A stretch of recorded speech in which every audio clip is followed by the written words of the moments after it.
Sebanyak 53 anggota KKB Papua menyerah dan kembali ke NKRI selama operasi Satgas Nemangkawi digelar. Selain itu, 27 anggota kelompok kriminal bersenjata atau KKB juga berhasil ditangkap dalam operasi Nemangkawi Papua tahap 1 dan 2. Dan kini operasi Satgas Nemangkawi akan segera berakhir.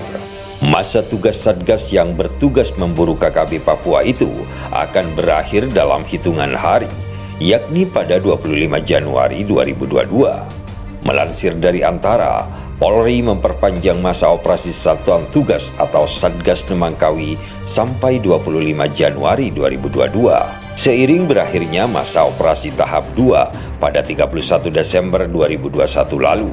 Rencana diperpanjang sampai tanggal 25 Januari 2022. Hari ini surat perintah turun, kata Kepala Bagian Penerangan Umum Divisi Humas Polri, Brigjen Polisi Ahmad Ramadan di Jakarta, Senin.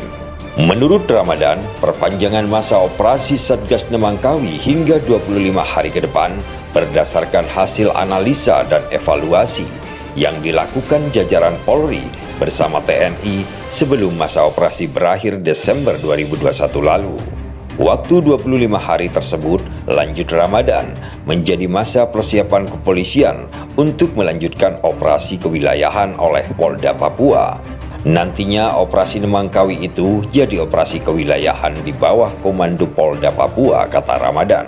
Dalam rilis akhir tahun 2021, disampaikan Polri telah menggelar 276 operasi kepolisian, meliputi 6 operasi terpusat dan 270 operasi kewilayahan. Dari operasi tersebut telah ditangkap 27 orang yang tergabung dalam kelompok kriminal bersenjata atau KKB. Selain itu, Polri juga berhasil membawa 53 orang anggota dan simpatisan KKB Papua menyerahkan diri ke Negara Kesatuan Republik Indonesia.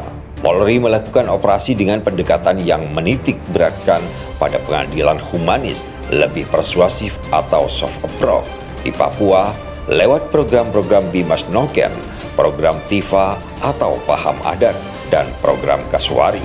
Dalam program-program tersebut, anggota Polri bekerja sama dengan kementerian terkait membantu memberikan penyuluhan, membantu peningkatan kesejahteraan masyarakat Papua. Sementara itu, Kapolda Papua Irjen Matius Difahiri meminta masyarakat waspada supaya tak menjadi korban kebrutalan KKB Papua. Bahkan Irjen Matius Difahiri menyarankan warga sipil melapor dulu ke anggota Polri sebelum pergi berkebun. Peringatan Kapolda Papua ini menyusul adanya korban penganiayaan orang tak dikenal saat berkebun. Jangan pernah lengah termasuk saat ke kebun, karena dapat membahayakan jiwa seperti halnya yang dialami Yatiman Hadi di Dekai yang meninggal setelah dianiaya orang tak dikenal saat ke kebun, kata Irjen Polisi Matius Fahiri di Jayapura. Bila perlu, kata Kapolda, warga memberitahu kepada anggota Polri yang ada di Polres atau Polsek sebelum berkebun, agar polisi bisa menginformasikan apakah wilayah itu aman atau tidak.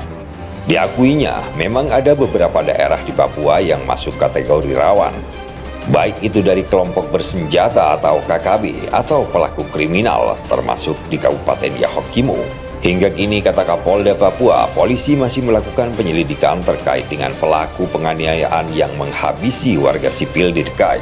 Selain itu, 27 anggota kelompok kriminal bersenjata atau KKB juga berhasil ditangkap dalam operasi Nemangkawi Papua tahap 1 dan 2. Dan kini operasi Satgas Nemangkawi akan segera berakhir.